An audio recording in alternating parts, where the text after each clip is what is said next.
upon this morning. We're in conversation with Phamotse, author of a book titled Bear, The Blesser's Game, which looks at stories of blessers and the sex lives of powerful South African politicians as well as businessmen. And she's in studio with us this morning. A very happy Sunday to you. Thanks so much for joining us. Happy Sunday. How are you? I'm well. I'm so well. I was so excited to be chatting to you this morning because I thought, oh my goodness, what a brave woman. What made you decide to document this and tell these stories? Well, South Africans we're a group of, we're a community that likes hiding things. And I just felt like a lot of things had happened to me, and I felt, okay, let me share the story with other girls and see where we are with this thing, you know, because I would hear a lot of girls disappearing, others dying, others trying to commit suicide, others fighting with politicians' wives because they're dating these people. And I said, okay, fine, let's find a way to resolve this social ill and see how deep it has gone and why is it so prevalent and why are young girls and young boys sleeping with older men for material things and what are the causes. So I just felt like if I tell it in a story, it will be more relatable. So this is a world that you had been in. Yes. You'd seen things that were happening. Perhaps maybe tell us some of the most scariest stories. You talk about women disappearing, you talk about people's wives, you know, going crazy over their husbands being rogue or whatever. So tell us some of the most hectic stories that you've seen. I mean, the biggest one is the one that I investigated in Durban, where a girl was mutilated for body parts for a powerful politician, so that politician can acquire more power in his seating or rankings. And the girl was 19, and she was just thinking that she's dating a person, and she was not sure what was going on in the relationship, but she didn't know that she was introduced into a sex cult, where they take young girls and then they date them or they sleep with them, however, and then at some point girls are mutilated, they disappear, or they're introduced to all kinds of sexual cults that they do at night or in between. I mean, there was a point where the person that I had dated a while back, I think it was 5 years ago, he had forced me to sleep with him at a graveyard. And it was part of his way of what he done for his rituals to gain power in the political circles because he was a businessman.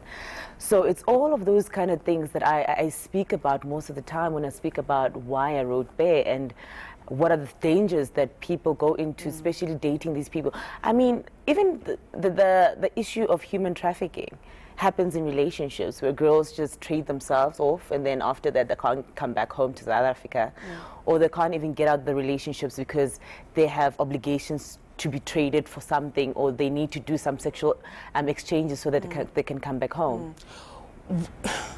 I say this very carefully for lack of a better word to use or a better phrase. What kind of a girl gets attracted into this world? Is it unbeknown to you? Is it somebody who's coming from an impoverished background? Is it somebody who's just like, oh, well, it's a fun time? I mean, we've been seeing on social media where girls are apparently lured into a life of modeling, yet it's guised as prostitution or human trafficking. Well, like anything else that is a social ill, there's levels to it. I mean, there's girls in Mthatha who are just doing it to survive. You know, they're just dating, whether it's a pastor or a policeman that's in their community just to get by because the parents are not involved in the upbringing.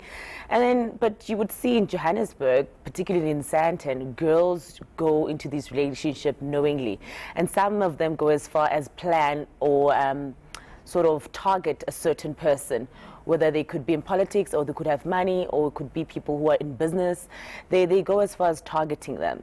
And as soon as they get the person, they start demanding certain things. I mean, there's a friend of mine who actually held a man hostage because she had known so much about him. And she said, oh, well, if you don't give me a certain thing, I will inform the media and your career will be finished. Sure. So it's those kind of things. I mean, there's girls in other countries who see South Africans doing this. For instance, I was in Kenya a week ago, and I found out that there was other girls who see our artists here in South Africa and say, well, I'm targeting that particular artist because if I'm married into South African social circle, I would have bigger continental power. So it goes beyond just us dating each other. It's about what you can bring me that will increase my social standard or my social circle or even bring me more money, because others date so that if they're dating someone, they're invited to all kinds of business dealings, you know, because they are involved or associated with someone. So it really goes far beyond the naked eye can see, because it's not just you dating a person who can give you material things. It's also psychological, it's also spiritual, it's also business. People date now because they want to be seen in a certain light with certain people. So I guess it's an age-old thing, but when you hear the level of detail, that is what is scary. I mean, going to a cemetery and someone, you know, forcing to have sex at a cemetery, you just don't understand those things. So when you look at the blessers, these uncles who lure these women into this life, you mentioned politicians and you mentioned businessmen. These are men of influence. Yes. Would you say that these women or girls who've disappeared, or stories that we don't even hear about, this sort of gets perpetuated and exists because these are powerful men and we'd never pick it up? Absolutely. I mean, men who've got lots of money have lots of resources to hide their dirt. And should you know a little bit too much, they make you disappear. Should you threaten to leave them, if they don't want you to leave them, they make you disappear. Or if they are so obsessed with you at a particular time and you're not willing to give out what they want, they make you disappear. And they've got the resources to make it happen. I mean, it's either they pay somebody to assassinate you, they pay somebody to poison you, or they just take you in a body bag and make you disappear and you never come back. How many instances or cases we have seen where girls just disappear from nowhere? A girl was in varsity and 2-3 weeks later they can't be found. So we see this all the time. My heart skips a beat, and not in a good way. Advice to young women, because now it's like you mentioned earlier, be seen in the latest clothes and the latest hair and the latest this and the latest that. For somebody who sees a job post that says we're looking for women to give people a nice time, so all you'll be is just company, is there such a job? There's nothing like that. I mean, it scares me at some point that even girls would even send their naked pictures for an interview, or say, well, I saw this particular post, I would like to send my bra, or I'd like to send my bum, or whatever the case may be, where that's the first thing they sort of auction themselves for, you know. It's really hard, it's heartening. I find it very sad, because if you say to me, to get a job, I need to show you my body, that means you care nothing about my brain, you care nothing about my ability or skill. So I would really just not even take the job at all. Are there girls that actually want to do this? And it's fine. Like, you see the job spec and you're like, what's wrong with this? It's fine. Do you find that there's girls who actually are okay to do this? Are there people who are blindsided, or are there people who go into this knowingly and saying, well, this is what I choose? Girls like playing dumb. Because even after reading the book, they were still like, can I still go to the hockey club? Can I still find a blesser? How do I do it? Inboxing me, a person who's against this, you know? So girls like testing things, and it looks like the more we speak about it, it's the more they want to do it. I don't know why. What's the hockey club? Oh my. A hockey club is a secret society that I also speak about in the book, where there's different kinds of places that I mentioned, but the one that everybody knows is the one in Bryanston. It's a house where all these rich people and all these Konala. Okay. It's all these where these rich people entertain themselves, where young boys sleep with older men, and girls sleep with older men, and there's all kinds of sexual transactions. You would see these slay queens and slay kings who don't have an actual profession, posting that they're going to Dubai, they are flying with private jets, they have the best clothes, they drive the fanciest cars. But when you do a lifestyle audit, everything they have acquired does not amount to what they really make, or if they do have a job at all. So it's things like the hockey club, where a politician or a rich man would say, you're a socialite, can you hook me up with 4 or 5 girls for this particular thing, and then we'll pay you for that. Or can you hook me with your wife? I want your wife. Are you willing to trade your wife for 300,000? Or can you hook me with a celebrity that can entertain me, and then I will give you a fee for that. So, I mean, there's a lot of people on social media who are doing it and then pretending to have PR companies or communications companies and things like that, where those things don't really exist. They are trading off their friends and other girls on social media for their own personal gain. I just want to go back a couple of points. What attracted you to that world? Did you know? To that world? Got into it.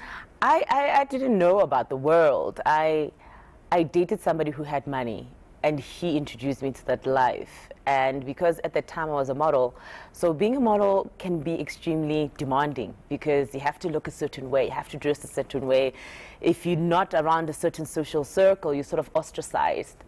And that particular person, because of the influence he had, he knew almost everybody who had some kind of power, whether it's political, whether it's celebrities, whether it was private businesses. So he sort of mingled or maneuvered me into that world where I saw all of the things that I speak about in Bear, which is and horrific. now you've literally laid bare all of these I things. have. Do you not fear for your life? I have been fearing for my life for a very long time, but I just got to a point where I've accepted my responsibility and what I have set myself up for. In December, between December and February, I was in a safe house for the longest time. I hated it. It was like being in a jail cell.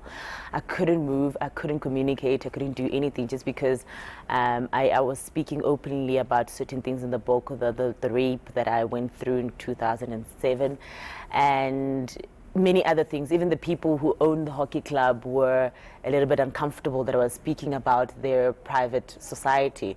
So I had to be in a safe house. But going forward, I have experienced one or two death threats. I've experienced people trying to push me off the road. You don't mention names in the book, but I guess it's I just the don't. idea You know, that you when people expose know yourself. what they have done and what they do, they're always sitting on the edge, thinking that this girl Something is might coming just for me. say something. And because when you know you are on the top, you're in everybody's radar, and all your colleagues know what you do anyway, they start pointing fingers that, are you aware Jackie's speaking about this thing? Are you aware? Are you aware? So it does make them uncomfortable. So being in that position of power, you don't want anything to sort of rift you off from your seating. So you will try to protect yourself in all kinds of ways.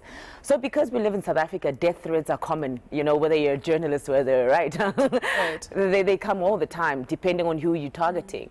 And, well, I'm a mix. I mean, I speak about politicians all the time and the things that they do. I speak about people who have high influential power in terms of money and business in South Africa. And those people don't want to be exposed for the deeds that they do to young girls. And the young girls will not speak because they're thinking, oh my, this person's a billionaire, is a millionaire. If I were to say anything, I'll be dead by 12 o'clock midnight. I cannot expose this person at all. My life would be finished. So I just took a stand that I just said, I'll just speak about it openly, just to make people aware of what's really going on. What does that do to you psychologically? It does damage you. As a matter of fact, I called my mentor, Tabang, and I said, I need to see you urgently. This was a day ago, actually. I said, I needed to see you urgently because when you're dealing with so many people, I mean, I've got a foundation that deals with girls who are rape victims, others were human trafficked, others just have social ill problems. And I've got people who inbox me all the time wanting advice. And it does take a toll on you because it's something that has happened to you that you're still dealing with, and you're still dealing with other people's problems at the same time. So you find that it does weigh on your emotional being a lot. And I go to therapy a lot. I speak about my issues a lot, and I'm not one to shy away when something is hurting me or when something's sitting uncomfortable with me. So I do make that call to my psychologist or my mentor and say, I need to see you. So still like dealing with it. I'm still dealing with it. How big a problem is, you know, when you're growing up, they say, Yes. loosely translated, a Yes. man with money is, you know, is good, or musadi utshwara thipa Thipa ka bohaleng. ka bohaleng. So such phrases in fueling sort of this life or these things that happen. Are you ultimately saying that ladies stay away from rich men? There's like a world veiled in, like, you know, secrecy and craziness and whatnot. Well, I'm not saying stay away from rich men. You can fall in love with whomever you want to fall in love. But it's better to have your own before you get into anything. 1000%. You know, it's really better to secure your own life before you are in somebody else's life. So education, work, having your own identity within any kind of relationship, whether the guy is poor, you're poor, they're rich, you're rich. Having your own identity is much more important than you thinking that sitting with a person that has money automatically rubs off on you. It does not happen that way. You cannot sit with a doctor and automatically think you're a doctor. You're not. You know, It so is having very your obvious, own yes. identity, having your own resources, so that even if you want to leave at some point, you are able to leave without you debating with yourself, if I leave, will I be able to sustain myself? Just having shelter or having something to eat. But it is always, always vital to sustain yourself first before you put somebody else's life as insurance for your own life. Jackie, thank you. Thank you. Thank you so much for coming through to chat to us, and thank you for your bravery. And even though there's so much that is happening with you, There's still a actually lot, bringing yes. truth to light where this Yes. is concerned. We support you 100%, and thank you very much for coming. Thank you so much. And thank you so much to all the South Africans that do support me and who vouch for what I do and who listens, and the girls who are still trying to figure it out and getting out of these horrible relationships. I mean, we have seen so many girls who have passed on the last 2 weeks. So let's just How be do you very get out? How do you get out? Because you're saying that you're thinking, if I do you get have out, to I'm you going have die to by force myself. yourself, because living in a luxurious world can be an obsession, an addictive obsession as well. So you just need to tell yourself you have to get out some way or another and find another way of living, because it's just simply not sustainable. At all. But thank you. Much to say after that. Thank you very much Thank for you coming so through. much. Jackie Phamotse is the author of Bear, the Blesser's Game.